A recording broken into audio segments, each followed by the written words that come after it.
All right.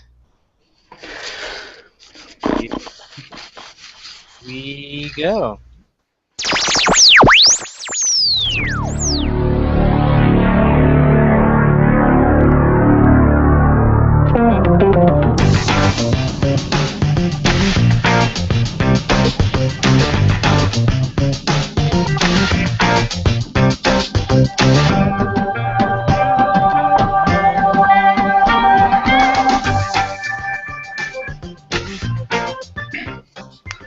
Welcome to episode 144 of the Furlo Bros Tech Podcast. 144, also coincidentally, my favorite DPI. Today is June the 22nd, 2014. I'm Matthew Dean Furlo, and this is my Gruth of death-defying brother, James Furlo. I might actually die. I just had some water go down the wrong pipe. That is not good. I think, unlike the U.S., I will die. Oh, that is... Man. Not good. You lost to the water. We're seeing if you make it out of the Gruth of death at this point. Yeah. No, it was pretty exciting finish. Well, the finish wasn't exciting, but the result was exciting. Let me put it that way. Yeah. I'm looking forward to going on, especially since the Italians managed to completely flummox it. Yeah, last time we talked, you were all about them, and Yeah. Not going well for me this round. European teams are struggling outside of the Orange Men. I would even say Germany's struggling. They weren't dominating, but they went on. So that's good. They were in the group of death. And let's not forget that the Germans have a coach on both the German team and the U.S. team, and they have a full set of German players on the German team and at least 5 on the U.S. team. So the Germans they've really gone out of their way to spread their chances around. Diversifying. Exactly. But all diversifying does is help you not lose. It's true. It doesn't actually help you win. So it just means they'll do okay. Yeah, well, better than Spain? Better than the Italians. England? Yeah, right. Jeez. So I gotta ask, have you seen the robots in disguise at all? No. You not? Yeah, neither have I. Are you gonna see the robots in disguise? Yes. Well, eventually. All right. I'm sorry. I'm a little slow. Come on. What is he talking? Okay, I figured it out. Yeah, I almost saw it Saturday night, but by the time I realized it started like 8 o'clock and it was 8:06. Yeah, that's a little bit late. Oh! Unless you're literally standing outside of the theater at that point, so it's a little too late to. I live less than 10 minutes away, and previews go for like a half hour. So, in theory, I could have made it, but I feel like if you miss the previews, you might as well not go to the movie. I honestly couldn't agree with you more on that point. That's especially a movie like that. Like half of my joy comes from the previews.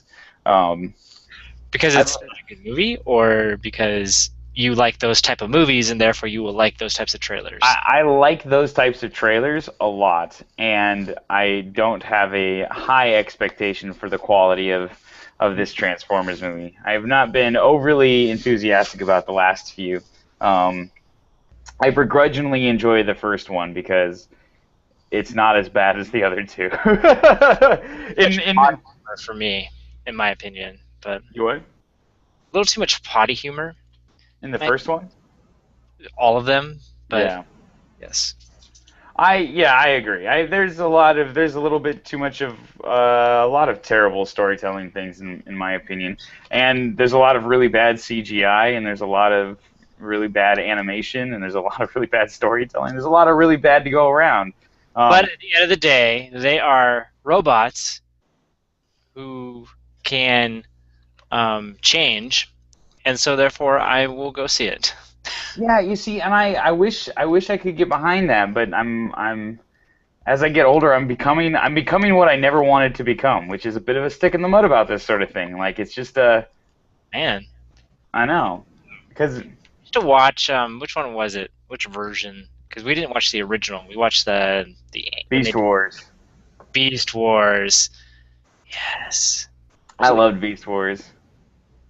it's really good. And we were there during the transition from like animation to CGI. Well, that was what Beast Wars was. It was like their first Transformers CGI version, and they Okay. went through a couple of like what they would do is they would every time they upgraded their servers and their rendering software equipment and stuff, they would have like it would be the new season, and they'd go through like this backstory of how they became trans metal or something, and all of a sudden everybody would look a lot Yeah. cooler because they could render way more. Yeah, it's funny. I actually have watched them all I never again. thought about that, but Yeah, well, I didn't notice it when I was young. It wasn't until I rewatched them older that I realized that that's what was going on and stuff. That where did you rewatch them? Are they on Netflix? no, I own them. Oh, I'm a Transformers fan. That's part of this my guy problem. who doesn't want to go to the movie. Yeah, Wow. I owned the toys. I watched all the original series. That is part of my problem. And the reason why I'm so irritated with the movies is I can't get behind it. It's too big of a deviation. What I loved about the movie about the cartoons and the TV shows, it's just not there when I go to the movies, and I find that disappointing. So The fact that they're like on, um, what's the name of that planet? Um, Cybertron. Cybertron and actually fighting there, and it's just Transformers. Well, it's I don't know. I mean I don't know. I don't know. I find this.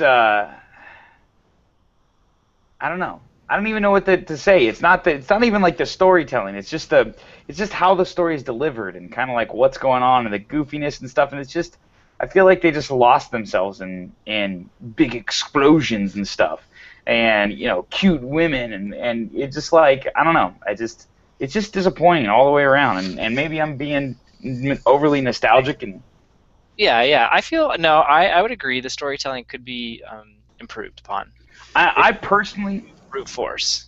Yeah. I personally believe, and this is actually my biggest problem, I think the animation is terrible. I think do a terrible job of showing the robots being big and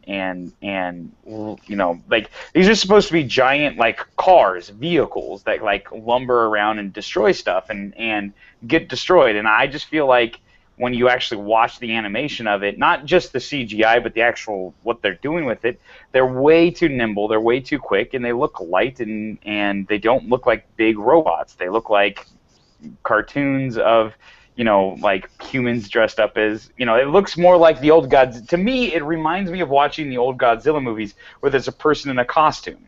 Like it doesn't look like a giant robot. Whereas like, and I one of the reasons why I liked Pacific Rim so much is the animation style is so dramatically different in that they look like giant lumbering robots going everywhere. They actually look big and heavy and massive. And and since the first movie, that's always been a big complaint of mine was it's just they don't look big to me. They look like they're whatever. But I'm an old annoying stick in the mud now, and I can't just enjoy a popcorn popper. Ugh. Yeah. Anyways, so you know what, James, we're not here to complain about Star Wars. I mean, wow, You know what? that was a That was last week's. that was wow wow. For the record, because I actually had this thought and you brought it up, so I'm going to say it anyways. I have been watching the Clone Wars cartoons, which I think we've talked about this before. Whatever the newest one is, Yeah. um, the robots or the droids, the battle droids. There we go. I'll get it. Actually, pretty hilarious. I believe it. I believe it. They're all self-aware and they're just like, "Oh, here comes a Jedi. I bet we're gonna die." And then like, sweet. Or like Yeah. the main boss will leave because things are all falling around. They go, "Oh, that's probably not good that he just ditched us. That's pretty funny. That's You guys stay here, but the Jedi's coming." Yeah, it's pretty cute. I like it. yeah, that's funny. That is pretty funny, especially because like they are, they're supposed to be symbolic of the, questionless drone, right? I mean, they're the drone army men, and the fact that they are self-aware is just that's pretty clever. That's pretty clever. I might have to check that out. I really like I think I've said this before. I really, really like the original Adult Swim Clone Wars cartoons, and so I think I could get behind the the updated Clone Wars stuff. But you know what, James? We're not here to talk about Transformers or Star Wars or soccer. I know sometimes, some weeks it does not feel like that, but this week, like every week, we'll be talking about technology and the continuing corporate opera. And by that we mean the soap opera of corporations' dealings back and forth, the people working for them, their marketing campaigns, and of course the technology they're developing. But before we get into the heart of the show, James has a short disclosure he's going to throw our way. I work for HP. However, I do not represent HP or any of HP's opinions. Nice. If you want to follow us throughout the week, we're all over social media. We do all sorts of cool stuff when we're there, especially this week. I mean, check it out. It's 4th of July this week, which means there will be Instagrams of probably people eating at barbecues and fireworks and pretty much it. That's what your entire stream is going to be. And if you'd like us to be part of that stream, adding our fireworks and our barbecues, you can follow me on Instagram at nextwiggin4 or the Twitter, which is at Matthew D. Furlo. Mine is primarily soccer related as of late.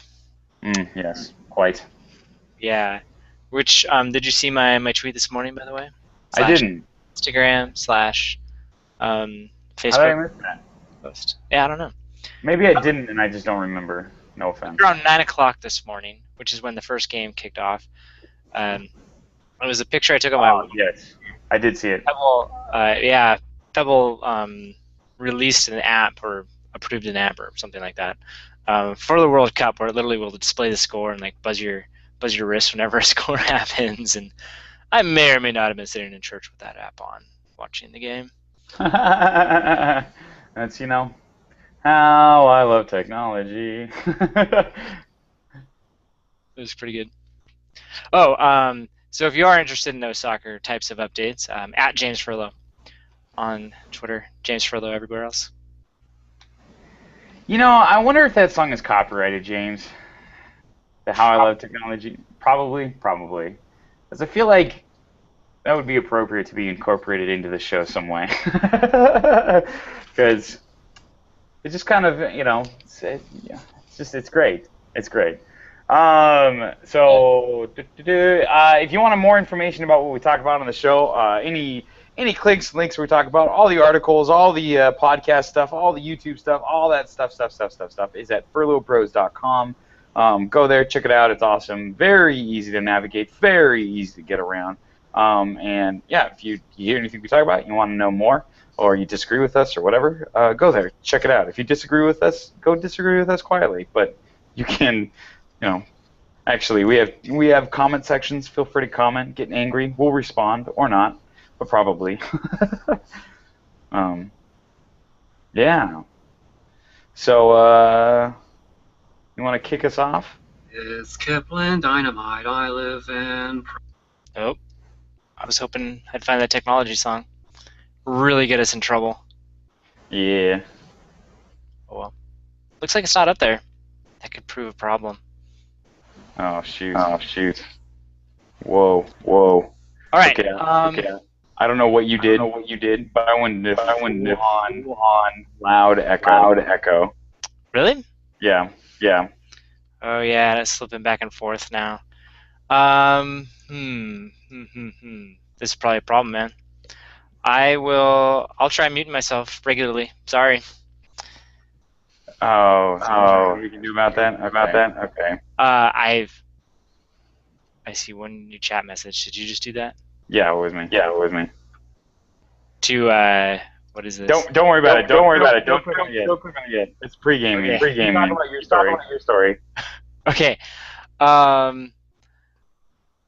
I want to talk about Cruise, which is a new startup that just came out of stealth mode. Okay. And they essentially, again, their name is Cruise. Care to guess what they do with cars? Go on cruise ships. Yeah, exactly. No, this is cruise automation, and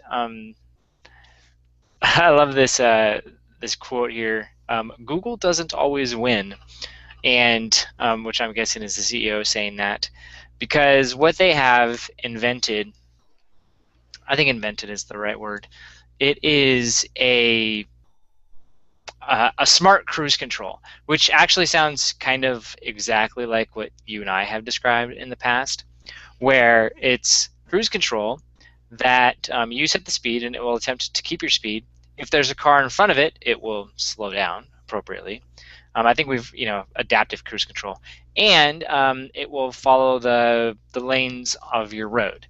And so the idea being that, if you lived in Oregon and had to take I-5 all the way down to Central California for a majority of that 11-hour road trip, you wouldn't have to actually steer or worry about what's on the road. You would just cruise along. Which would be pretty nice. Pretty nice. Yeah. It is pretty cool. They were saying like their big thing that they've done is they said we want to do one thing really well, like lean startup style, and get it out to market cheap. Which this isn't super cheap. It's like $10,000. But what they can do is they can modify your car and add it to it as an aftermarket deal. Right now it only works on the Audi A4 and S4, but they're like, yeah, we're just getting started and we're gonna roll it out to other cars and we're gonna bring the price down. And they were saying the reason why they're able to get it to what they are right now is they're not using LiDAR, which is what the Google cars use, because like those are like 70 grand and expensive. Yeah, they're super expensive. Yeah, he goes, but by focusing on that one thing and doing it well, we're able to use cheaper parts and drive that cost down, get it in the market, get it starting to work. They also technically don't have to worry about regulation because of what it does. And he's like, we're still going to go through and make sure that it's safe and all, but we're voluntarily doing that. We don't actually have to. Yeah, it's Kyle Vogt, which he may sound familiar because he was one of the founders of Justin TV, Social Cam, and Twitch. Wow. And I think it's another one of those examples where here's a guy who has clearly already had some success. We're not talking eBay success like some other founders, but success nonetheless. And so now he's willing to get behind projects that are more risky. He's like, I don't care. I'm willing to try to change the world now. And this is his way of going about it. One of the stats that he rattles off is that there are about 30,000 deaths a year from car accidents. He says 90% of those are caused by humans. Which is what we've heard before, is when you put a computer in a car and each one of our systems has this corpus of knowledge from like thousands of hours of driving, and it never gets distracted, it never gets tired. So he says we have technology that can compensate for the shortcomings of people. And so he says we have a responsibility to do something about it. So for him, it's not just about the fact that I want to be able to text and hang out, have a conversation, or eat or something during my car ride in the morning. He's like, this is actually a safety issue, which is very similar to what we've heard from the other car drivers. And he's very quick to say this is not autonomous driving. That's not what this is. If anything, we would call it smart cruise control. And he goes, it's really just for highway driving. It's not going to take him from point A to point B. But if you're on the highway, which like apparently a lot of people in California are for a significant amount of time, it's like you don't have to drive. It'll get you there. Yeah. I like this idea. I like it a lot. It's I don't know. I think it like you said, it's there's progression. We've talked about this before, and as you said, where it doesn't start with autonomous cars. It's not like one day you've got an autonomous car, or you've got a fully human-driven car, and the next day you've got autonomous cars rolling off the lines, and there's no more drivers. No, there's a progression, and it starts with assisted driving, things like automatic braking and intelligent cruise control. Like I know Priuses nowadays, they come out with lane tracking and stuff. And there's more and more of this sort of thing where car manufacturers are building in assisted driving, and eventually it gets smart enough where it gets you from parking spot to parking spot. And the things that Google are doing are important, because what they're doing is they're saying, where are we going to be in 10 years?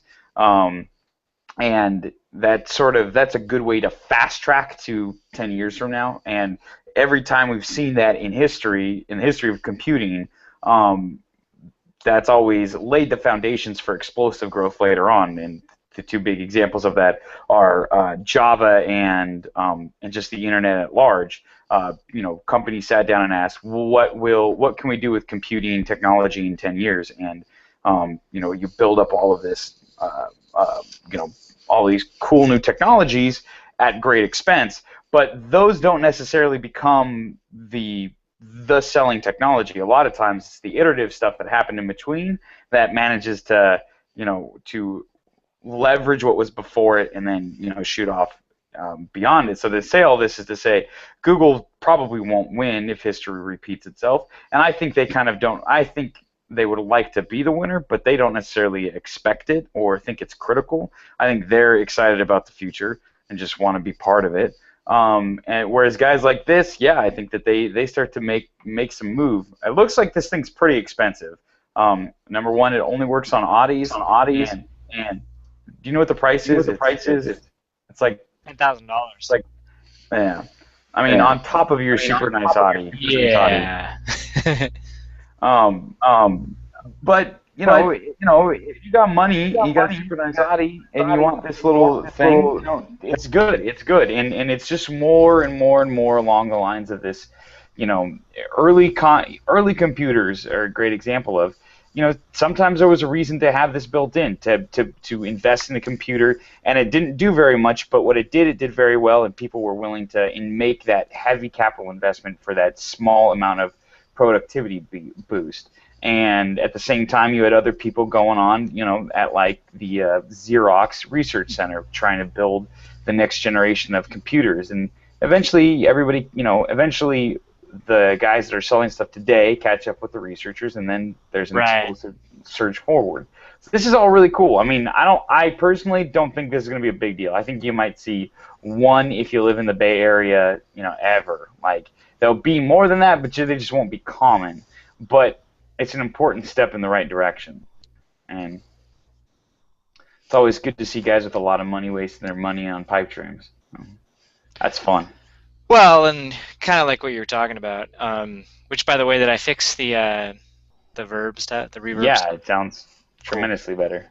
I changed up some of my settings, so if we play something on a computer, I'll have to do some quick switcheroo. But okay. But yeah, I think like you were saying, right? Even if it doesn't go anywhere, the research will be invaluable and be useful. And I wouldn't be shocked if despite all his Google doesn't always win comment, if Google still wins in the sense that they gobble them up and use their research to go, oh, we got a bunch of smart guys here. Sure, we'll give you $1 billion. Yeah. Okay. I'm sure How many that units you got to sell at $10,000 a pop to equal even $300 million? Yeah. A lot for those of you doing the quick math. I'm sure they'd have no problem with being one of Google's targets. Yeah. It's very cool. It's cool. It's cool to see. It's exciting. Yeah, I like it. I thought it was neat. The reporter who was in the car in the video, she was like, "This is kind of creepy, driving around like that." It's like, it's just because you're not used to it. Once you get used to it, you're like, "Oh yeah, this is awesome." Yeah, I believe it. So, you're a fan of Woot, right? Yeah, I am actually. I had a startup idea that would semi-compete against them. Nice. I wasn't cool enough to actually see it through. So it happens. I know the feeling. I mocked up the site, figured out how to code it up and everything. I had somewhere in cyberspace. I probably could find the server again where it's at right now. And yeah. It was cool. It is cool. I have seen it. So my idea here, I'll just say it because I'm not going to do it anymore. it was this, I think we called it Mystery Mosaic. Does that remember? Sound familiar? That's right. I figured out how to. It 2008. was this. Sorry, what? It's just like 2008. It's like 6 years ago. Oh my gosh. Yeah, it was this idea where, because we were looking at Woot, and we were just like, I feel like you could do something about this, and then there was this other startup around the same time that did like this mystery thing where you would send them $1 and then they would mail you something random. And sometimes it was cool, sometimes it was like $10 or something.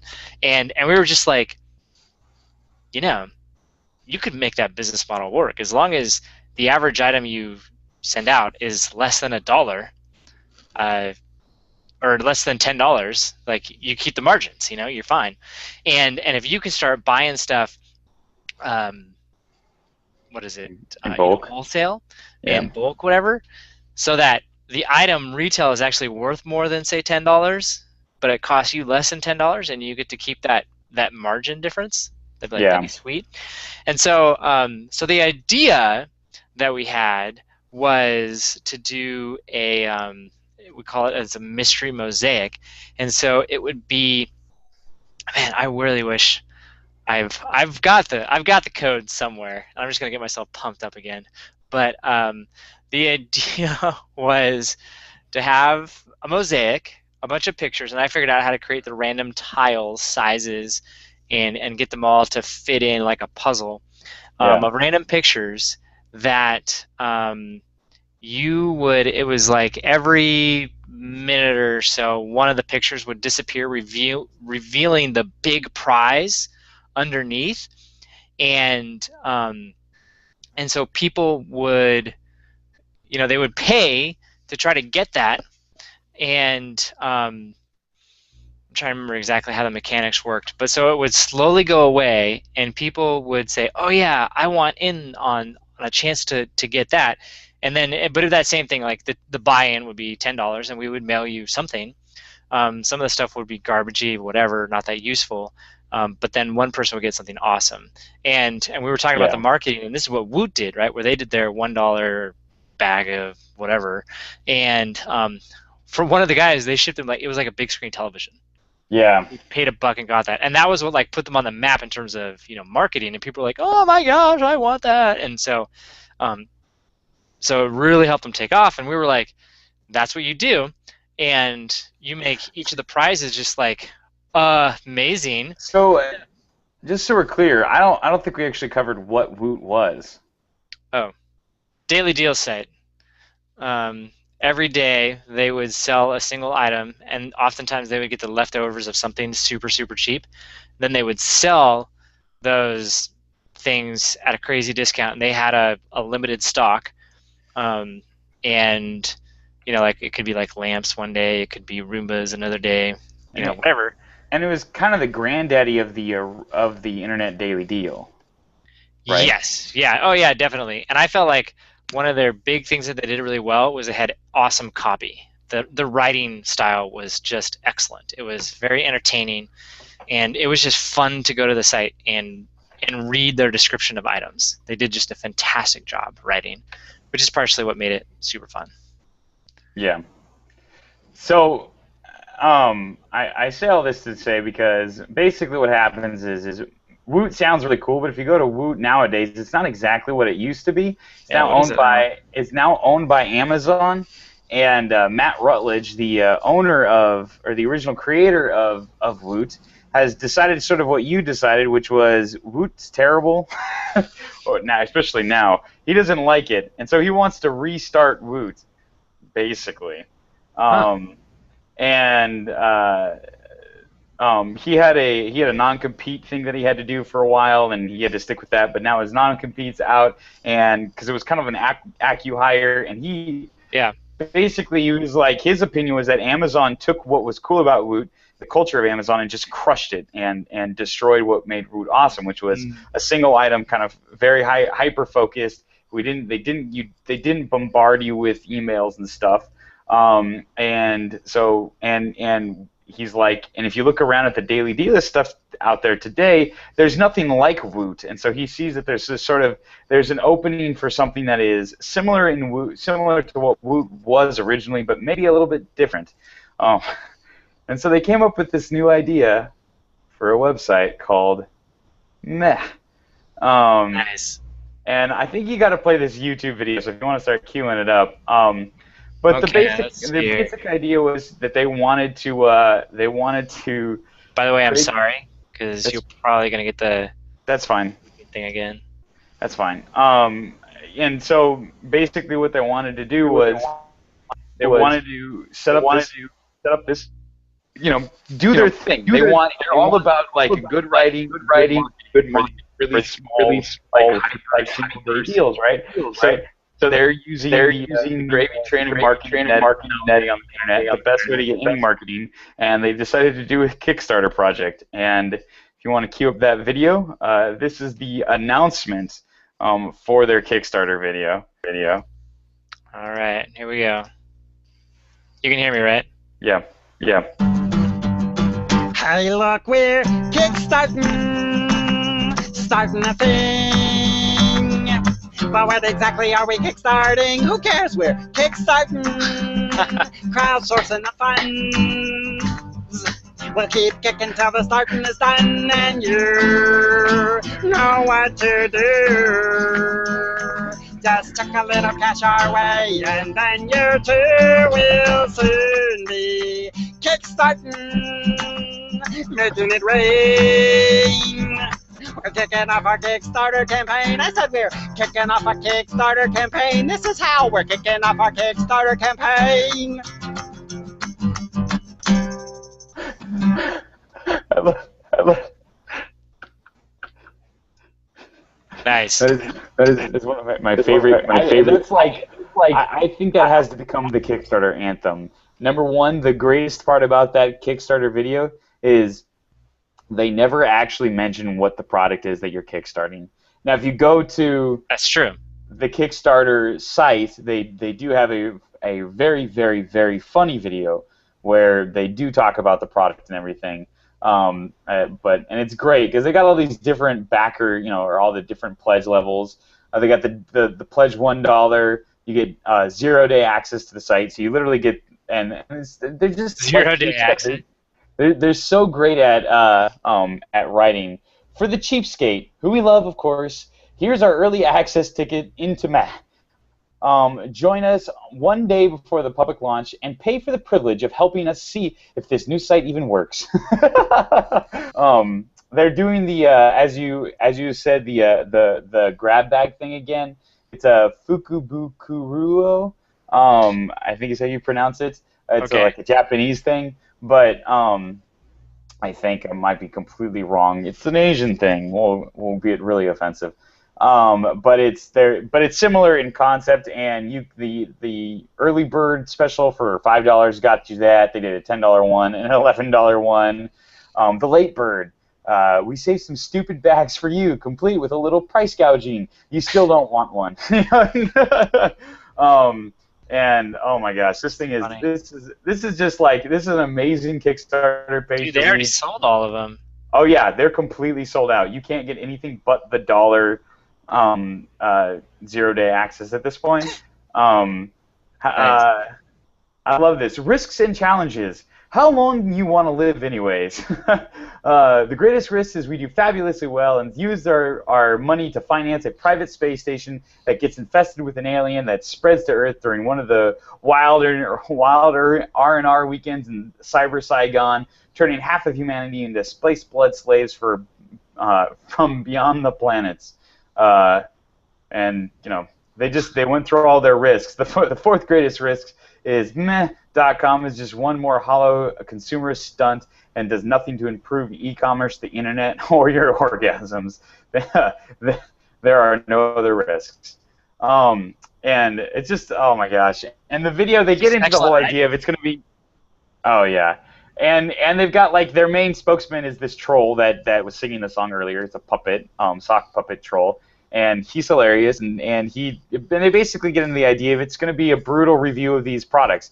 They'll have a product, a single product. It's going to be a daily deal. They're not going to bombard you with emails and stuff. And they'll just have a really quick, witty review that's kind of honest, like pros and cons on this thing. And if you want it, you want it. If you don't, you don't. And hopefully it's a good enough deal where people get in on it. So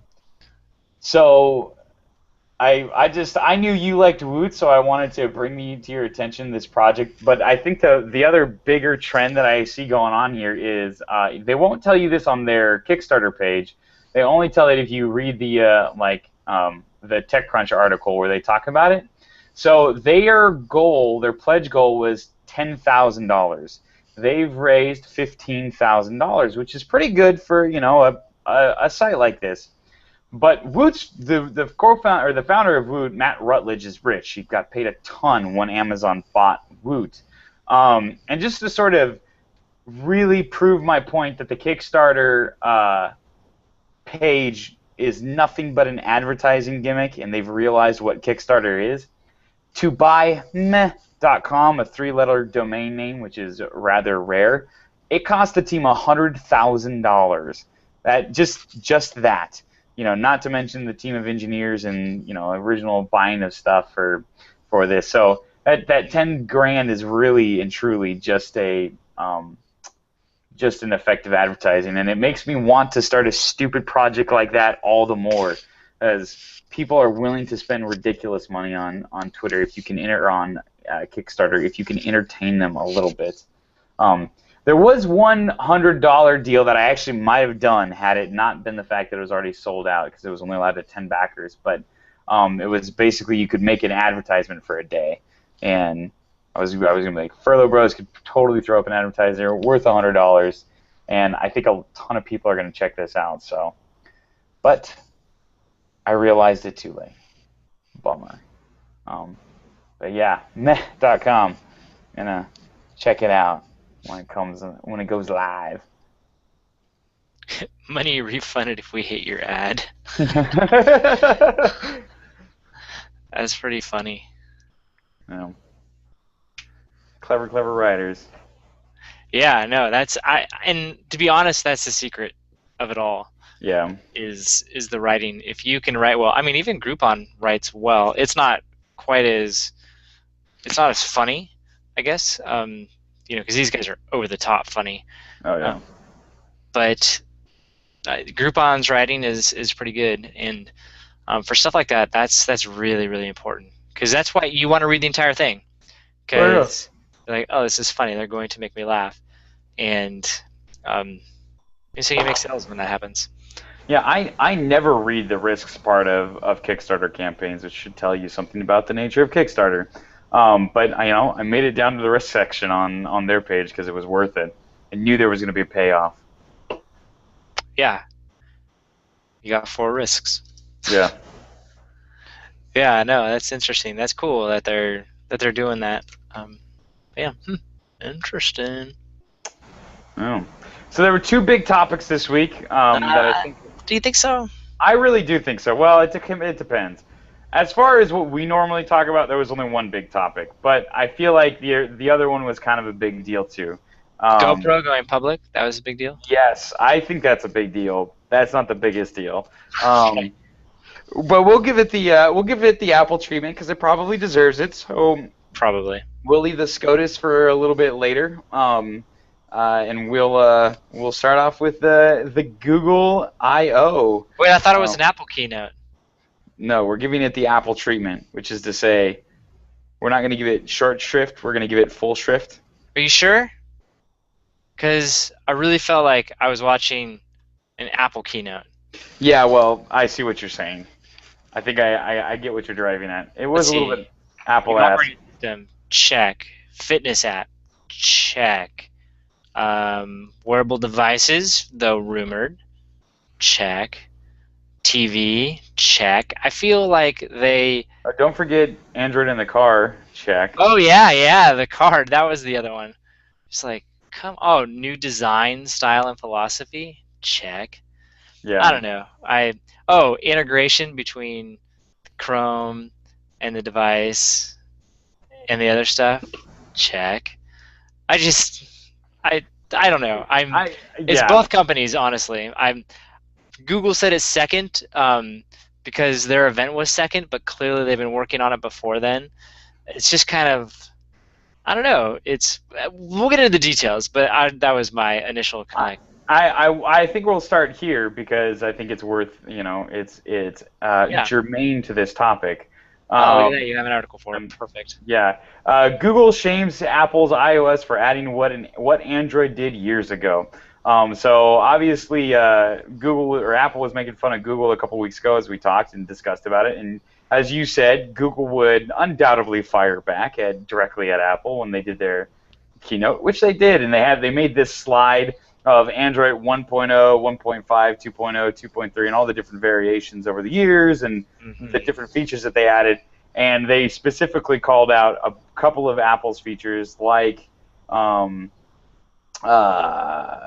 extensions and keyboards and widgets as things that were added in Android 1.5 back in 2008. And Apple finally got around to it in 2014, which was, that's a little rough, man. That was a shot across the bow. Nice. That's a good shot. I like that. Yeah, it was. And it's funny. I mean, good point. It's somewhat fair. Like to be totally honest, like I don't care that much about keyboards. Obviously, if you've listened to the show at all, I'm quite opinionated about my keyboards. Yep. And so, but at the same time, how hard was it to add that access and to do exactly what they did, which was to say, give it different permissions? And how hard was it to get around to allowing, more advanced widgets and stuff? I don't know. I mean, Google has got a point, but at the same time, as you're pointing out, it definitely felt like there was a bit of copy and pasting going on both directions this year. And well, you just get a sense that we're diving too broad, too fast, but that's okay. We'll do it anyways. You get a sense that the market is maturing. And therefore, what you're doing is you're watching the operating systems reach parity, and because they're both filling in gaps where they need to. Yes, I agree. Android back in 2009 had custom keyboards, text predictions, and a form of widgets. I mean, iOS doesn't even have widgets yet, and it probably will one day. There's stuff that Android L is adding where you're like, dude, Apple's had that for a while. Right. Consistent design theme. Let's go with that. As a big one, we're like, this is amazing. Like, yeah, it is. Great idea. But again, it's both. What they're doing is it's maturing, and so when they were first starting out, they had to decide what are we going to focus on this year, and now they're going, okay, what's left? Right. Exactly. And you tend to look over at the other camp and go, well, what have they done that we wouldn't mind? Oh yeah, that was a good idea. We should do that too to make ours more complete. They're both doing it, and you just know it. Which is why they're both very quickly like, all right, let's talk about TV. Let's talk about wearables. Let's talk about this other stuff because they know where the roadmap is headed 3, 4, 5 years from now. I think what's really telling about to bolster your point is that both Apple and Google launched new programming languages this year. Yeah. They're moving off of the Delvik virtual machine. They're moving on to the Art machine over in the Android camp, and which has Dart as its language. Obviously, Apple's moved over to Swift, and Dart is not as big of a departure from Android Touch or whatever it was that they were calling it. That is not as big of a departure as Swift is from Cocoa Touch, but it's still a pretty big departure. I mean, they're big changes, and they're building an entire new virtual engine to run the whole thing, which is a big departure for a lot of your hardware guys and your designers and stuff. It's not just like like you said, they're getting to the point where they're not just adding features as quickly as possible. Most of the features are there, and now they're looking back over their shoulder and going, maybe we should work on the fundamentals of how this whole thing operates. And they're rebuilding the foundations of these operating systems, which is cool. I mean, it's exciting, and from a tech dork perspective, from an engineering perspective, it's exciting, and from a developer's perspective, it's challenging and interesting, and hopefully leads a path forward. But as a consumer, like, who cares? You know, Well, yeah, big what you'll deal. find is your device runs faster in a lot of cases because they're saying, you know what, we do this on the phone, so now we can specialize and focus on that. Right. And at the same time, they're looking towards, again, like the wearables, which are going to be even more, like Android Wear is even a more dumbed down, maybe that's not the right word for it, slim, focused version of Right. it. And they're trying to unify it to make their lives easier, and I get that. I think what's really interesting about this. So we'll go over the big boys that were announced this week. Since you already sort of listed it, but we'll enumerate it specifically. So Yeah. they launched Android One, which is which I think is a big deal. It's a qualification program for hardware that will allow manufacturers to say different components are qualified for their software, and what that means is that smaller engineering firms can just pick all the pieces off the shelf at the best price and slap it together into a phone, and they're hoping to make these ultra cheap phones, and that's the Android One program. Yeah, that'll be good for developing countries. I think so. They're gonna sell a bazillion phones. I know, it's crazy. They're launching the Android Wear SDK, which obviously, as we talked about, the watches are the big places that's taken off first. They launched Android TV, which is a software suite that will be going into one of two places, either set-top boxes brought to you by companies like Razer, or it'll be going into being built into the TVs themselves, which is what their goal. And that goes back to what I was saying, months and months ago. Is I think every monitor, every TV screen in the world should have a system on a chip on it and some version of Android or something. So you plug anything into your TV, but even without it, it's still a TV. So I love that. I think that's really cool. And I hope it works, and I hope it just becomes a standard part of every TV. They launched Android Auto, which is a direct competitor to the software of AirPlay for the car, I think is CarPlay or something like that. Yeah, whatever. And and what's interesting about it is we talked about before is both of their operating systems are designed to run on top of other operating systems. So their interfaces on top of interfaces, which means that Audi or BMW or Lexus or whoever can put AirPlay or put CarPlay and Android Auto and their own proprietary Maps thing all together on it, and depending on what device gets plugged in, it will run the correct software, which isn't really necessarily competing per se, because whatever platform you're on is the one you'll use. Right. So it's just completing the ecosystem. Another way that they're both just filling things out. Right, and I think what it does is it shows that they're not competing on that product. What they're going to be competing on is a complete ecosystem. They're trying to move you into an ecosystem, whereas Apple has traditionally tried to compete product for product, and that's a big departure for both of them. Apple obviously has the Apple TV, but it'll play nice with anything that has Android TV built into it. Why not have both if you can? This is just the flame wars are really going to intensify now. Yeah. Because you're going to now argue about ecosystems. But I was talking with a friend, and he's like, man, a lot of the stuff Google's doing, he goes, that's pretty cool. I'm thinking about jumping ship. And I was like, I guess, but you already own a MacBook Air, and you have an Apple TV, and you have an iPhone. Why? You're just going to rebuy everything? Is that what your plan is? And knowing him, the answer is probably yes, and he's actually looking forward to that. Right. But, I'm going to say that's why he wants to jump ship, is because he gives an excuse to go out and spend $1,000 on new computing stuff. Which I'll be honest, James, there are days where I have to remind myself that that's the only reason I want to do it, and I shouldn't do it. I already have everything. I don't need to rebuy everything. I get that, and I just want to own both of it because it's fun to spend money.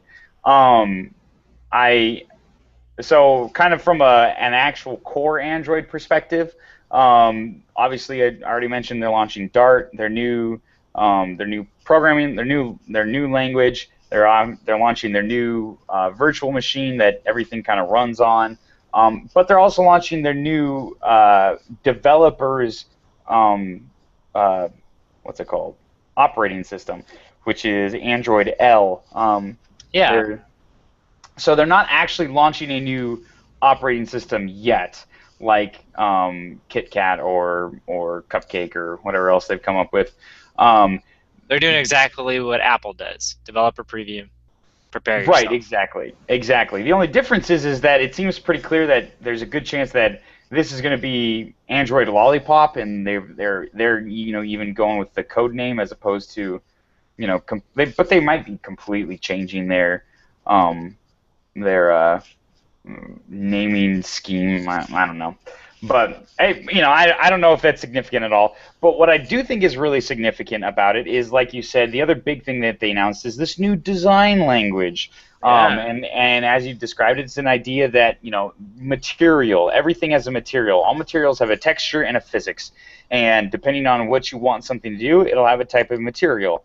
So like tabs will have a different type of material than Windows, or I don't know. I haven't read through it yet. This is what I'm. So it's the idea of like they will all have consistent drop shadows. Right. They will all have so consistency is a big theme of it. The texture of whatever it is will be the same, and it's the same for like their website, for Google Chrome, for Android. They're gonna take it all across everything. Another big thing, or they were talking about this breakthrough moment. They said it was this idea of, it's weird to think about because they're like making fun of Apple's thing, or not making fun of it, but criticizing it, while at the same time they're like, so we started with this idea of a layer that can move on top, and I'm like, how is that? They're like, this is totally different than what Apple's doing. I'm like, I feel like this is an Onion article right now. Really? And there's like, because they talk about translucency, and well, we have layers where they go over each other. It's totally different. Like, it's the same. You know who it really sounds like, James? We thought what they did was stupid, and we still think what they do is stupid because they do it wrong. We figured out how to do it right. It's the exact same thing, Steve Jobs. It's the exact same thing. What do you mean you figured out how to do it right? E-readers are stupid. Nobody reads anymore, except our e-reader, which is us doing it right. It's the exact same problem. I mean, it's just. Yes. I mean, it's a Jobsian 101 class of do what the other guys do, but still say the other guys are stupid. Well, and for this designer, it's totally a spiritual experience, like using it. But I mean, they're like this idea of like, if we assume that they have physical properties, there's certain rules that we can't do. Like, for example, I actually thought this was a weird example, but whatever. He's like, when you have a card like on Google Now, he's like, they don't just flip over. And it's like, because your phone doesn't do that because it's on a screen. Like, all right. What? I feel like we're making up the rules, so we could make it do that. But why wouldn't you? I don't know. Something about design is about constraints. If you don't have constraints, it's just art, which was what they were saying about iOS. It's like, there's no constraints. They can flip and twist and turn and do whatever. And ours can't do that. And then there was this other idea of, they're like, you need to know where things come from. So like if you flick something off, it slides off the screen. It doesn't just disappear. If you bring something on, it'll slide on the screen. If you're making something bigger, and you'll see this in the preview video, if you watch it, like when you touch the play button, it'll actually grow into the control and morph, I guess is probably a better word for it, into the control. It won't just become the control. So there's these consistent animations. Though it was pretty funny on this guy. He had a preview device that he found or something, and he was flicking through it. He goes, "No, one of the things you'll notice is that the battery's low, so it's a power saving mode. So they got rid of all the animations to save you battery life. So we're not actually seeing a lot of the stuff that they're doing." So it's like, and there's a part of me that's like, I wonder how many power users will just turn that right off. Well, I mean that's exactly what you get with with the iPhone 5, and it's and when iOS 7 came out, people got nauseated from all of their motion stuff, was what they were which I still think I still think that was a paid campaign from Samsung, that they got bloggers to complain about it and to drum up media hits. I think that was at best it was majorly overblown. I think it was completely awesome. I'm both. I like it. Well, I think it's important. Yeah, I was gonna say I completely agree with them. Like that is incredibly important. Knowing that when things disappear, they're supposed to not just evaporate. They're supposed to go someplace. And the idea that that there's an organization to it, and that there's depth, and that there's that's really important as a design language. And also important is there is no skeuomorphism.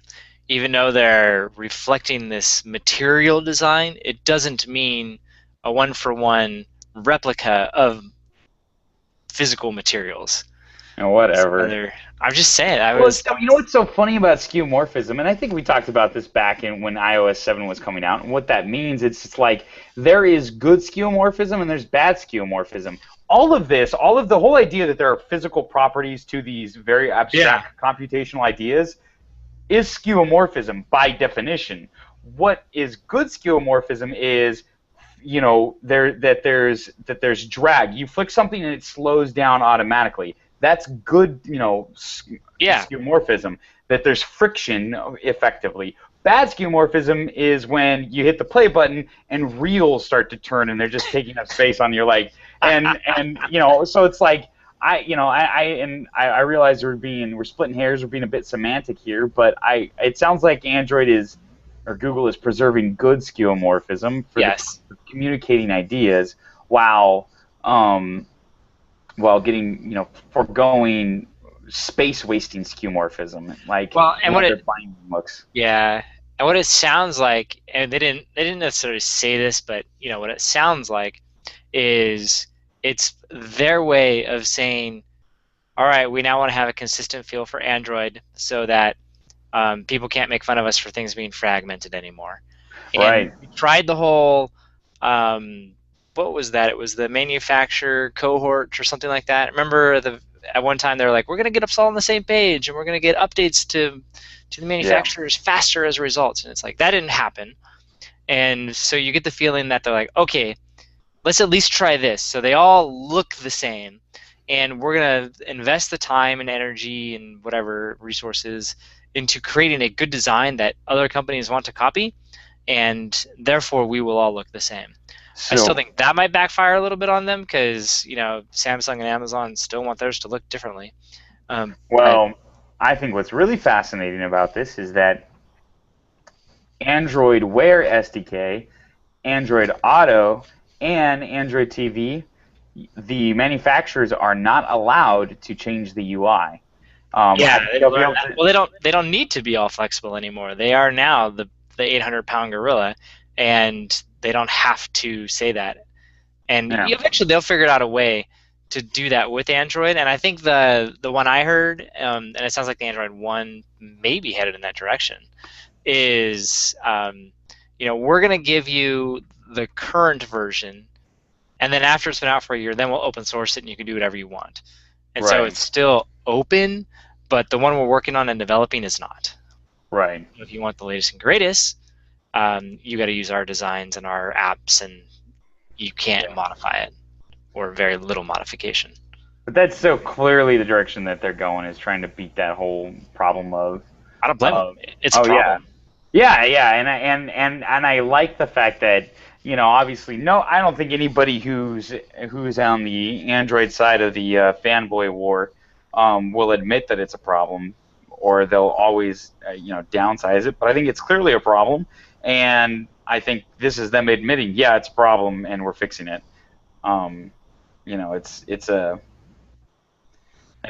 know, it's cool. One of the cool features that they're going to, also from a design perspective, and kind of what they're doing. So Chrome is getting a big bump. Obviously Chrome is the. Is that the way you would put it? Okay. What do you think? How would you put it? I thought it was. How would I describe it?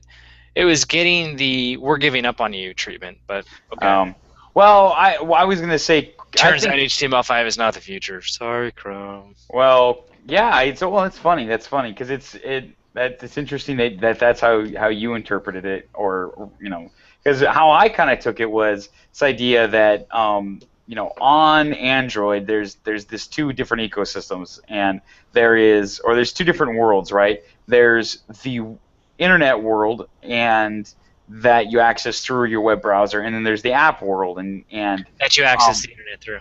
Right, exactly. And it's weird, and it's like, and a lot of times everybody, when you build a new service, generally you build two things: you build a web page and you build an app, and you can go either direction to either of them. And like Facebook's look exactly, the Big Blue app looks exactly the same as Facebook.com on your mobile. It's freaky how well that they've replicated both functionalities in two complete, in like 5 different languages, scripting languages, and it's nuts. But the point that gets to is that obviously Google likes it when you stay in the internet world. It's the world that they live and breathe in.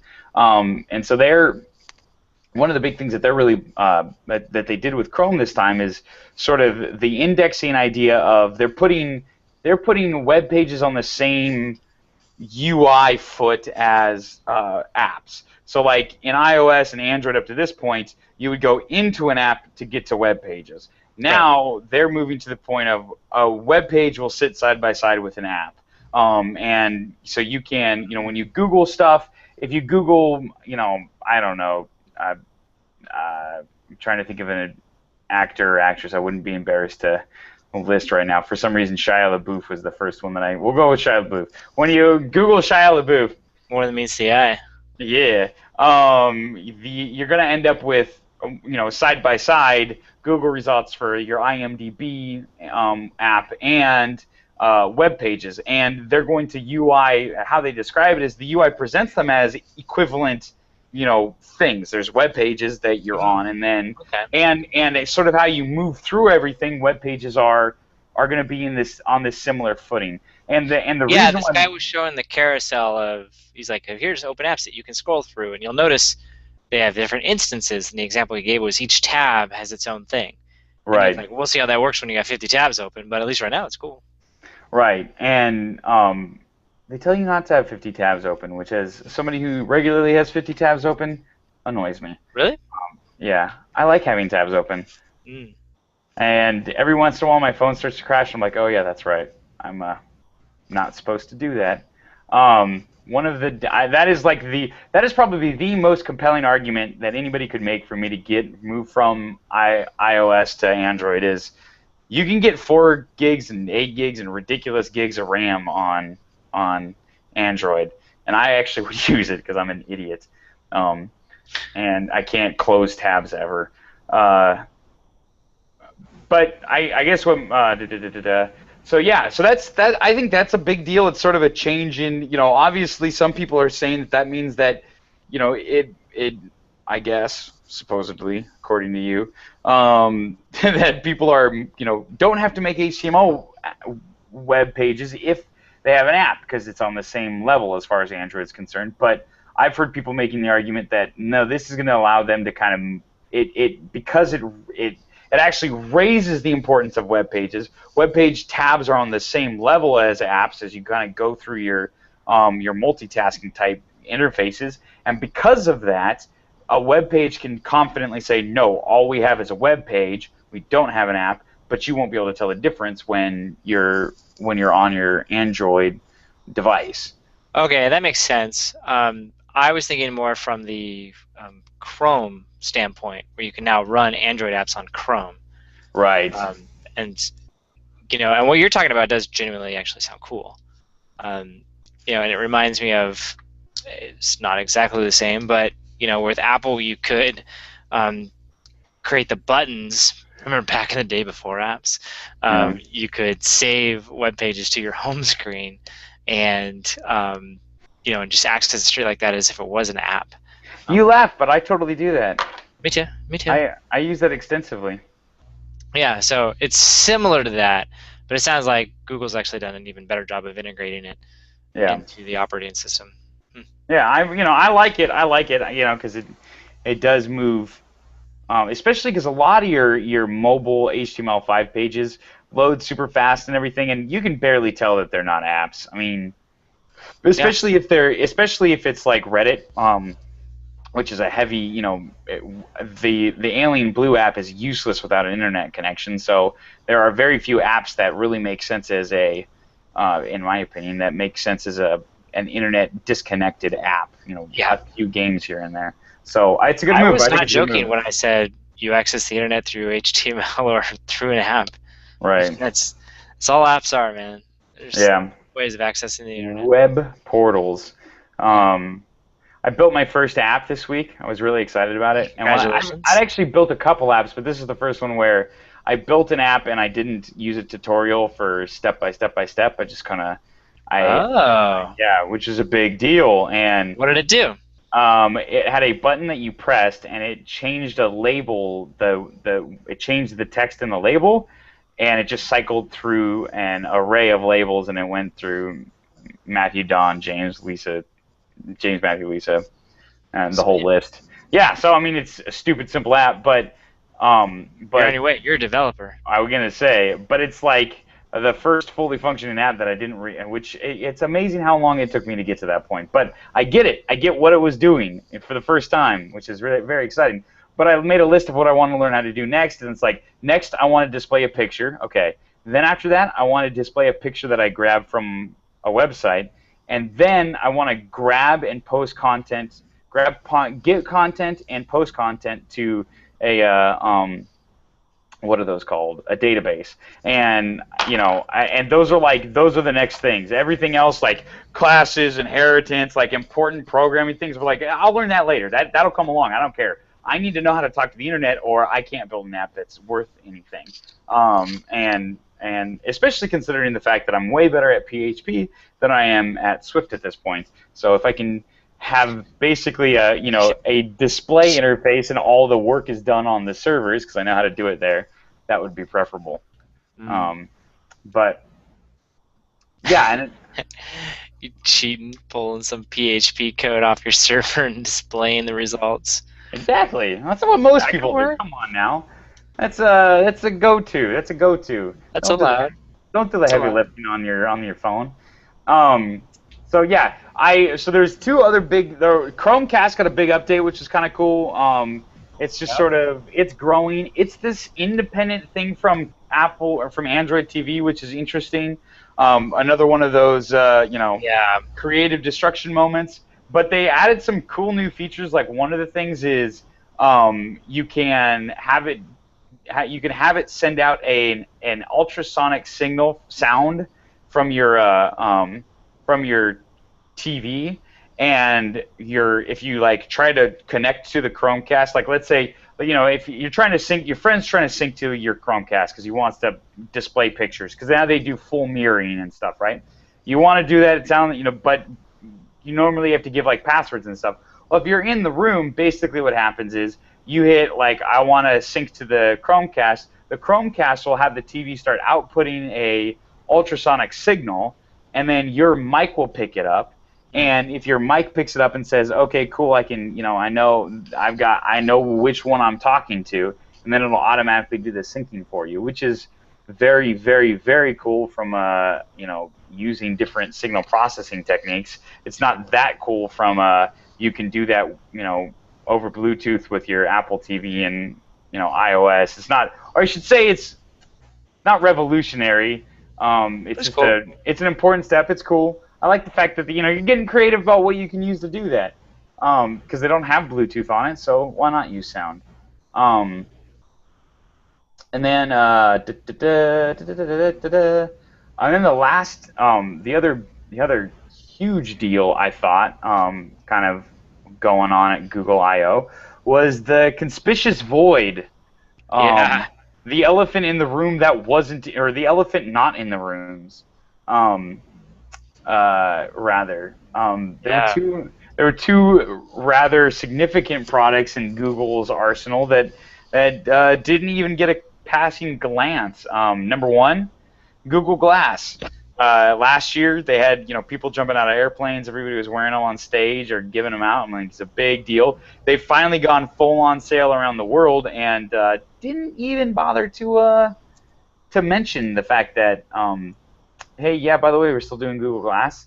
But I think even more telling of the current direction Google's going is Google Plus managed to not even get an honorable mention on their website. Well, I mean, the article I read about it, I thought it laid it out pretty well. They were like, Google Plus is the guy in charge is gone, and so it's probably going through some sort of transition. What are we going to do with this thing? So not much to say. And then Google Glass has not had the best of PR. Wow, I've been working too much. Plan of record. PR recently. And so, you might say, hey, it's a great opportunity to try to fix that. I think it's another of, let's play it down a little bit and just let it do its thing. I was going to say, I think it's getting bad PR on a number of fronts. I think the privacy one's the biggest one. They had like 2 interruptions from protesters trying to get on Google during it too. So I mean, it was a big, they are back in the day, they used to get a pass for pretty much anything they did because of the whole, do no evil thing, and everybody was, and they got a huge pass for stuff, and they don't get that pass anymore. And so I think to me, the 2 things that the biggest connection between the 2 things that they managed to avoid were that they are huge privacy concerns. Google Glass obviously comes with the whole arsenal of other concerns. It's too expensive. Battery doesn't last long enough. Is it really even necessary? But its biggest complaint is the privacy of you got a camera on your face that nobody can get away from. And then in Google Plus, the whole integration with YouTube and stuff like that, and kind of forcing your unified identity online. And I think that they were really steering clear of anything that would get people riled up about privacy, which is interesting because if you look at the direction that Apple's going on, how they're treating health kits, because Google launched Google's launched a bunch of new products. They did a health, they called it Fit or something, Android Fit. Yeah, they're doing a health chunk of their Android operating system that's like a direct competitor to HealthKit.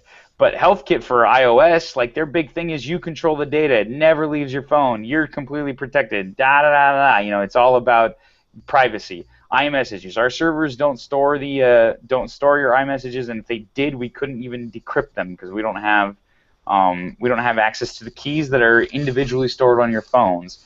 They're really big into the whole we don't use your data to sell it. Whereas Google, that's their entire income is using that data. And so they, for better or for worse, right or wrong, I don't think it matters, but I think, it's not important right now. I think what's really important is the idea that Google clearly realizes that is bad PR. They steered away clear of anything that would lead people to say, hey, what are you going to do with that data that you have? Focusing rather on extending the Android ecosystem. And obviously Android in general was just a huge, everything was Android this, Android that, Android whatever. I don't know. Yeah, this feels like a really good time to bring up Facebook's little thing over the weekend. Speaking of companies that don't get the whole privacy and concerns. Wow. Because you do just get the sense that it's a lower priority for Google than it is for, say, like Apple. Right. I would say Apple's overly cautious, and Google is not cautious enough. There's a happy medium. But I would say at least both are not as bad as Facebook. Right. Yeah, Facebook tends to... Yeah. So it was this weekend, it was uncovered that... it wasn't uncovered, it was announced. Yeah. Facebook data scientists conducted an experiment to manipulate emotions of nearly 700,000 users to see if positive or negative emotions are as contagious on social networks as they are in the real world. By tweaking Facebook's powerful news feed algorithm, some users, we should probably just call them lab rats at this point, were shown fewer posts with positive words. Others saw fewer posts with negative words. When positive expressions were reduced, the paper states, people produced fewer positive posts and more negative posts. When negative expressions were reduced, the opposite pattern occurred. These results indicate that emotions expressed by others on Facebook influence our own emotions, constituting experimental evidence for massive scale contagion. I can say this. Contagion. That's weird. Contagion. Yeah, that's the word. Thank you. Contagion via social networks. And they're like, the result shouldn't be terribly surprising. They're like, what's more surprising and perhaps unsettling is the power that Facebook wields in shifting our emotions and its willingness to use that power to unknowing participants, which they were like, technically, we all agreed to it through our data use policy when we signed up, so it's not illegal. Like, it's just highly, highly unethical. And they're like, and then there's the tone-deaf gall of the whole thing. This research wasn't uncovered by an investigative reporter. Facebook submitted it to the research PNAS themselves. Yeah. It's funny. I read a really interesting, because I read back and forth on this, and I never really dove too deep into it because my gut instinct on this, and I think where I landed is exactly where my gut started on all of it, which is this is a huge moral ethical question, no doubt. You gotta ask, wow, you were trying to make people sad without their consent, and in hundreds of thousands of people. Like, you're not, this is an important question. Like, can you should you be doing this with quote unquote unwilling participants? On a moral level, is it ethical? And I think one of my gut instinct is, so what is Facebook supposed to do? Are they supposed to just they are very aware of the fact that they have a psychological effect on people. What they present to you, what hits the top of your newsfeed, what you'll read is going to affect you. Are they supposed to just guess and never do any research into asking the actual question of, since we are manipulating people by virtue of what we do, how are we manipulating them? Should we do it blindly? Is that more ethical? Or should we do some level of experimentation, try to figure it out, and then craft accordingly what we think is the best way to do it? And you're like, well, okay, now that is just this weird thing, but that's a great... What? That's a weird way to think about it. Well, it's important. They acknowledge the fact that they're already doing it. And I sat there and I shrugged my shoulders and I go, man, if you're not asking that question, if you're not trying to figure out how you affect people, you're not doing your job. And because if you don't, and this is the big problem, what happens if there's an inverse relation? What happens if seeing everybody else happy on Facebook makes you miserable, as opposed to that's not what they found. Well, but I mean, what if that were the case? They didn't know that before they started doing the research. I mean, I think a lot of people say, well, yeah, that's obvious. But I know people who hate seeing happy pictures on Facebook of people that they like, because you're quote unquote seeing people's quote highlight reel, right? And whereas you get to see your right, exactly. Why wouldn't you? I don't want people to know when I'm doing poorly. And you sit there and you go, so I think it's an important question to ask, and up until you actually do research, you're just guessing. And if you tell people you're going to do the research, you kind of ruin the whole thing. I think you could have done a smaller scale and actually got willing participants who didn't know what the nature of the test was. I think you could have done it in a way that was more ethical, or at least got user participation. But it's funny, with the article that I finally agreed with kind of broke down all these different options, and they say the biggest problem that Facebook ran into isn't the fact that they did it. They probably should be doing it. They probably should be trying to figure out how they're affecting people in order to not, make people miserable. But they probably shouldn't be so honest about it. Which I was like, whoa, I guess that's kind of dark. They're like, the problem is that it's like it needs to be done to some degree, And even if you do small scale tests and you get a small sample size and you say, yes, we believe that this is what will happen, when you do it at large scale, you still need to double check your results at the large scale, which means that at some degree, after you move, quote, from beta emotional manipulation in a small scale setting, you go to full scale, you still need to make sure that you're not making people miserable, that you're not doing damage to entire societies. And the big question that I've heard that people have asked is this question of like, well, what if they ever do that with politics?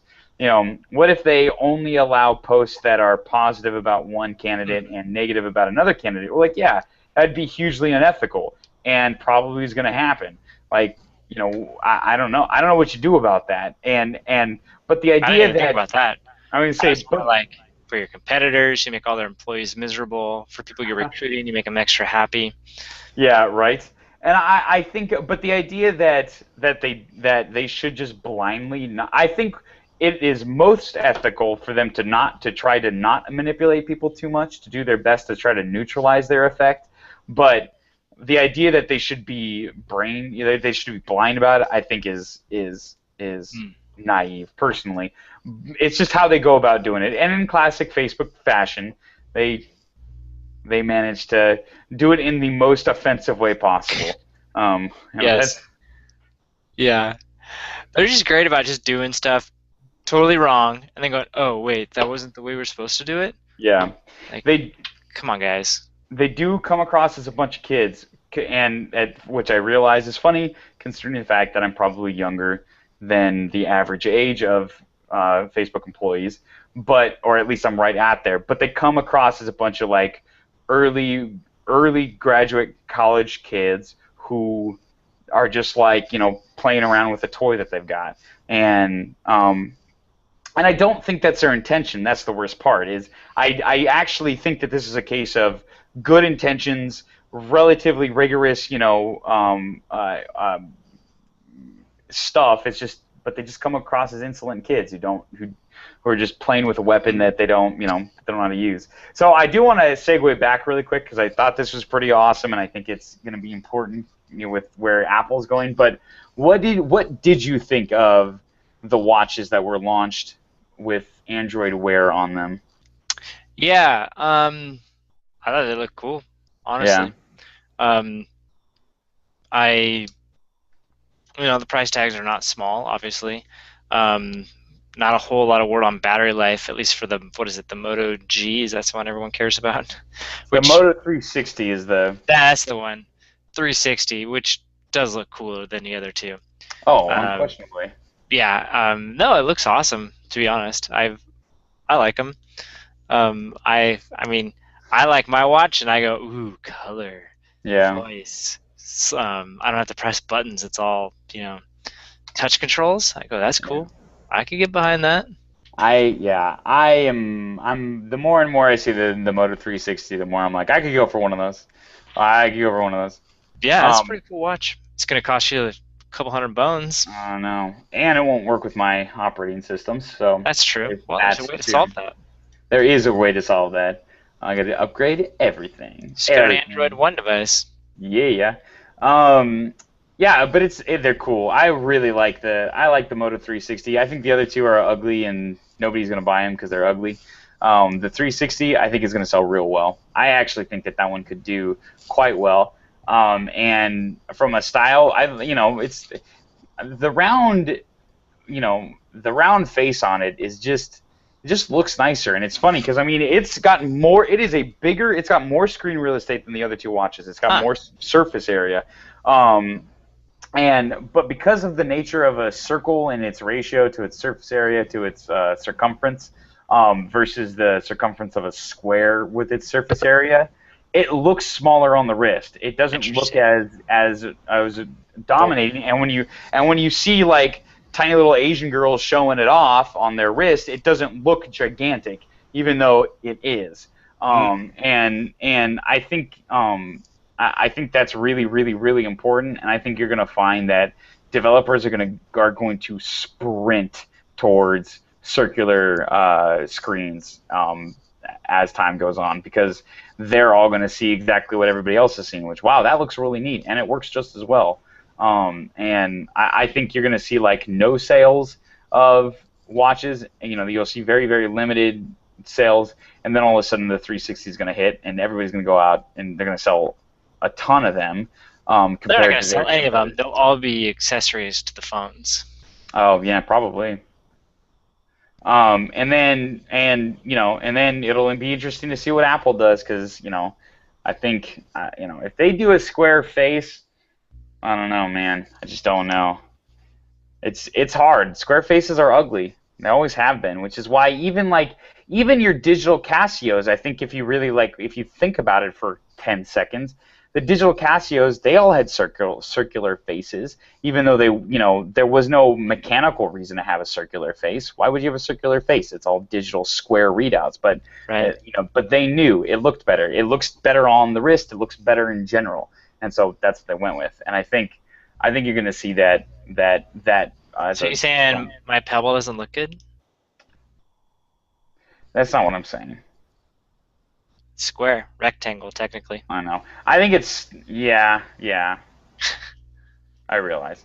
I think circles look nicer. That's okay. And you're allowed to think I'm embarrassed by my Fitbit since it's just a band. I mean, it's not a circle. What the heck? No, it does seem less cool though this week. I noticed it. I was hanging out and I went to a barbecue and I saw somebody else that had it, and my first thought was, it's just a Fitbit, which is interesting. I'm such a target. I'm such a bullseye. I'm so ready to buy an iWatch. It's not even funny. So this watch, if I saw correctly, it is like pure notification, right? With limited responses back to it. There are no sensors inside of the watch. Yeah, that's the big thing. Now there's some cool things that Android Wear will do, like maps and but more or less it's a screen extension, right? Of your phone. It doesn't collect any data. It just outputs data. This particular phone, correct. The Samsung, wow. The Samsung Watch does. It does have sensors. It does have voice. I think the Moto 360 has voice actions that you can do. But the Samsung one, the Samsung one does have one or I can't remember which. One of them has a heart rate monitor, and which is cool. And I would actually be surprised if the Moto 360 doesn't have at least a pedometer in it, because it's like the simplest chip to build. So, they cost a fraction of a penny nowadays. Right. I would be surprised if they didn't have that, at least your most basic health stuff in there. But it doesn't have the whole suite of them.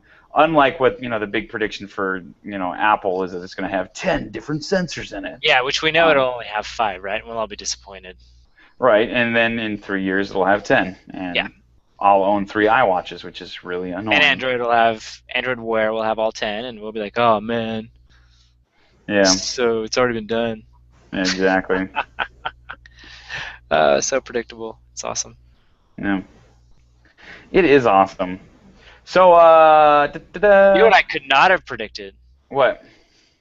The SCOTUS ruling. SCOTUS? SCOTUS. The Supreme Court of the United States? Supreme Court of the United States. Yep. Yeah. The POTUS, the SCOTUS, and the COTUS?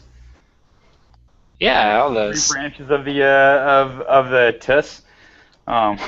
It's ridiculous. I listen to too much news. But So they came out with a couple of rulings, and I think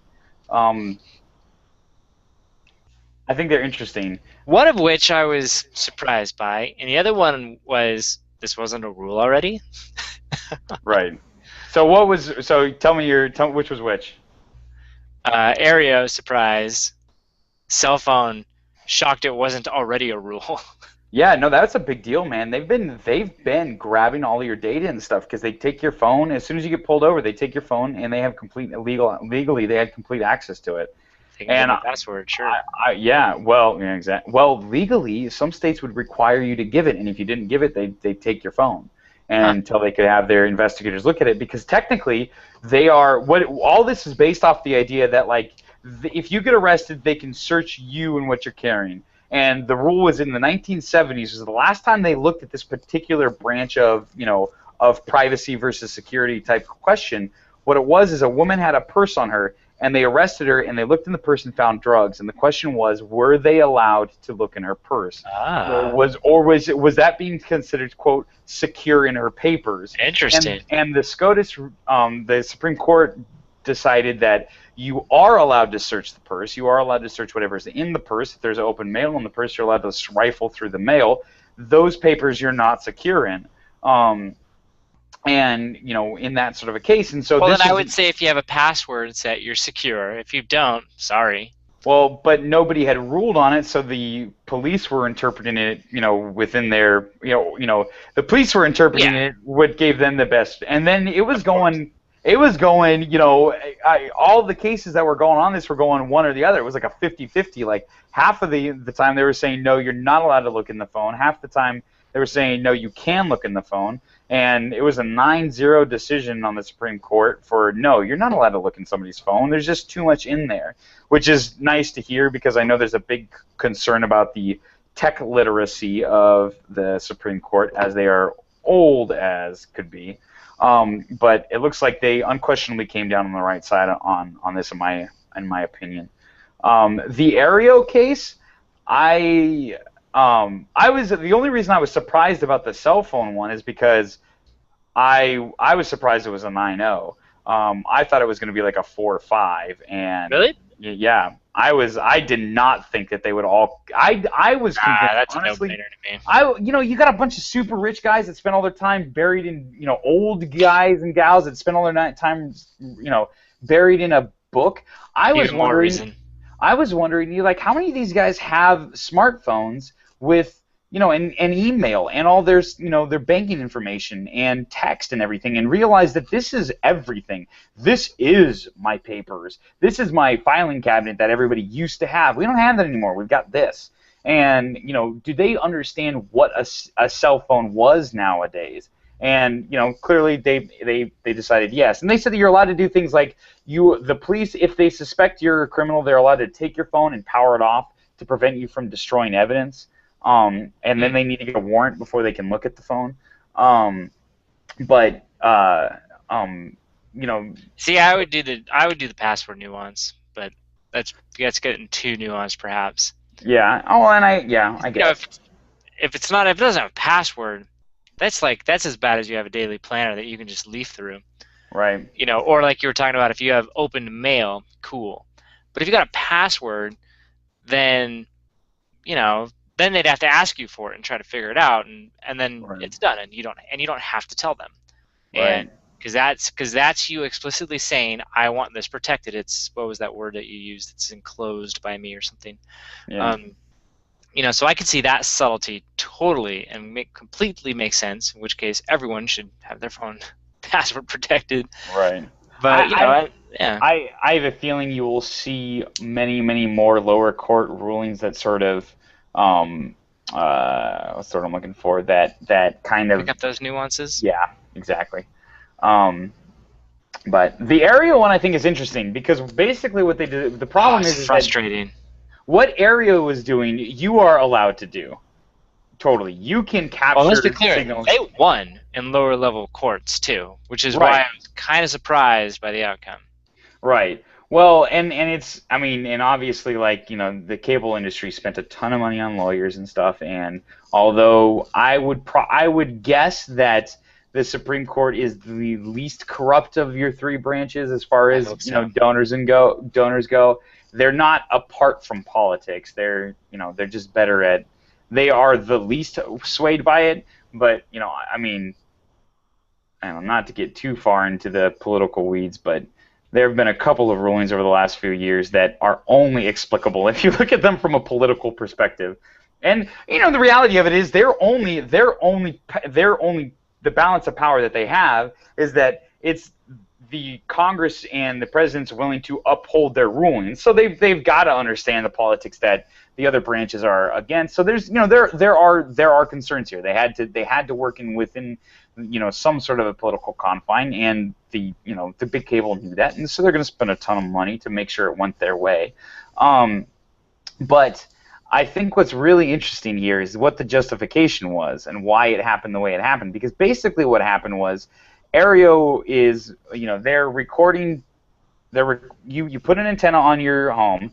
They record the live broadcast, and then you can play it back over the internet. And the reality of it is that they only had one storage of all the different, they only had one recording of all the different videos that they were, moving. It's not like they stored your particular signals, storage. It's just they could use anybody's antenna, and they kind of used everybody's antenna, and in order to get around this idea. And I think, if there is any semblance of copyright rule in this nation at all, you can debate all day whether there should be or shouldn't be, but if you're going to acknowledge that there is, they were clearly reselling copyrighted material. I mean, like, I can't even. I'm surprised they got it. I am more surprised they got as far as they did. And basically, what the Supreme Court ruled was that they are a cable company reselling other cable companies' content. They can't do that. Which if you're going to respect the copyright laws, you can't let somebody do that. You just can't, because all of a sudden somebody can record the NFL's stuff and and then rebroadcast the NFL's, which I think the NFL would put a ton of money behind stopping that. I think they got really far on a loophole that a lot of people are saying it's a big enough loophole to jump through, and the Supreme Court basically said, yes, there's a loophole there that they were using to get this far, but the reality of what they were doing, if we look at the spirit of the law, not just the letter of the law, and kind of take the technology out of it in a second and look at just the copyright, what are they doing? They can't do that. You can't do that. I don't care how you get from point A to point B. You can't sell other people's content. And maybe that's a degree of difference. Maybe it's just a degree of difference. But I am actually not shocked by the Supreme Court's ruling. I think it will have unintended consequences in how they defined Aereo, though. I do think that by defining Aereo as a cable provider, and that was their justification, that I think other companies are going to look at that and say, well, if we're a broadcaster over the internet, we're cable providers. Okay, that's interesting. We're a network. What does that mean? I think that is going to have long-term unintended consequences, and I think that'll be really interesting. I think Aereo still has a game plan. They had to shut everything down for now, but at this point they can just sell hardware, and they can it's not complete game over for them, I don't think. Well, they're stopping operations for now. Well, but they got $100 million in the bank, investors all over the place. They're going to figure out something else to do with that money. They're going to keep the name, and they're going to try to figure out how to turn it into another profitable model. But I guess I sit there and go, I get it. You just can't, Yeah, it was a loophole, and they got really, really, really far with a loophole. And the reason why they had raised $100 million is because everybody realized, all these investors had realized, that this was a huge loophole, and if it worked, it would destroy the cable industry, and because it basically was a death knell to a certain form of copyright. But yeah. So speaking of speaking of entertainment networks, GoPro finally did the deed. They've been prepping for it, and the whole purpose of it was they're raising capital to build a media platform. But they went pro this weekend. They went public this weekend. And did you get on that, man? Ground floor? I didn't because I just wasn't paying attention to it, and the only reason I saw an article about it, I was distracted. Podcast. I was distracted with Asia over the last few weeks, and man, I wish I had because it bumped like 50% the first day. They so underestimated how much their IPO should have been that worth. Robinhood app needs to come out because I would totally get on this kind of stuff. I just don't want to pay the fees. Right. Which I guess I'm being penny foolish, but whatever. Right. Or pound foolish? What is it? I think it's penny foolish. Pound. Yeah. There we go. Because I could have paid the whatever it is, the $8 or $4 transaction fee, bought the share, bought some few shares, still would have worked out for me. Yeah, exactly, and it's because they started out it's GPRO stock. 24. It started at 24, and I'm trying to figure out 33. It's at 33. No, what is it at right now? It's at 35. What? Yeah, and it's high. At its high, it was trading at 40. I mean, oh, man. Yeah, it did pretty well. It did not do, if you jumped in on the IPO for GoPro, you had a pretty good week. And I think it's just a good sign all around because I think obviously GoPro has hit some magic in that it is the last standalone digital camera that people get excited about without, with non-DSLR. There's like nobody buys non-DSLR cameras anymore with the exception of the GoPros. And I think it's just going to keep going that direction in their favor until there's a big technology shift of some sort. And I think there's a guy who works at my church. Well, who goes to my church, who works at a separate company. His job is to make camera enclosures for typically researchers, and he goes, and 95% of the stuff they do is like underwater type things. And he's like, and what they'll do is they'll send us to camera and say, can you make an enclosure for this? And he's like, and we just make them. Which is kind of cool. That's kind of cool. That's very cool, and the GoPros, they go right into the center of them. But the big thing here is that clearly, they've made their entire, although they're great for all sorts of things, for drones, for webcams, for whatever. I mean, they're great for a lot of different aspects.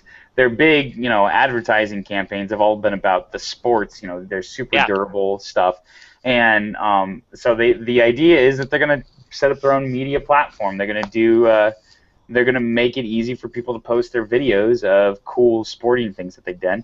The highlight reel, as it were, probably integrates with Facebook, things like that. You'll have an app. That's what it does. But they're opening up the ecosystem, and they're and it'll be. I think it's going to work out great for them because it'll be really, you'll get these super entertaining videos of snowboarders and skiers and mountain bikers and all sorts of cool stuff, and you'll be, man, I want to be a really cool athlete. I should go buy a GoPro, and exactly. And I'll probably fall into the same category, and I'm sure in a year or two after this media platform comes out, I'll have a GoPro and wonder why did I do that, so that I can take pictures of myself, running slowly. But it's a cool platform. It's cool. It's a cool piece of technology, and I'm excited for GoPro, especially since they're local kids to the Bay Area, and I'm forward to see. Yeah, exactly. Cool. Looking forward to see what comes of it. Very cool. All right, man. What was that? Did we do Google justice? I'm trying to figure out. Do we do it justice? Whoa, sorry. I opened the GoPro website to look up their exact address, and it started playing music in my ears. Like, what is going on? And I didn't know where the music was coming from. Did we do Google justice? I hope so. My final note's gonna be this. I actually think we were a little bit critical of them, whereas when Apple came out, we were like, it's all amazing. I think a lot of what Google is doing is really cool, really exciting. It's going in the right direction. Well, obviously the Moto 360, I think, sets the bar on. Well, and I would say if we so owned far. Android, we would be pumped. Yeah, exactly. I guess that's the most fair thing to say. That's our problem. Yeah. We're, we don't have any skin in that particular game. Yeah, so it's a little less. But I think they're gonna keep pushing the ball forward in a couple of different areas, and I like it. I agree. Cool. Well, everybody, thank you for joining us. My name is James Furlo. My transforming soccer playing brother is Matthew Furlo. And so we will talk next time.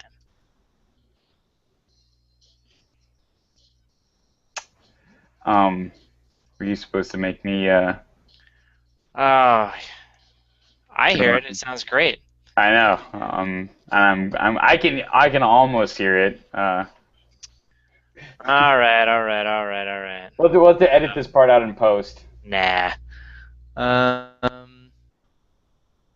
It's a good thing this is just rehearsal. It'll work. It'll work now. I'm echoing now. Okay. Totally gonna talk to you next time.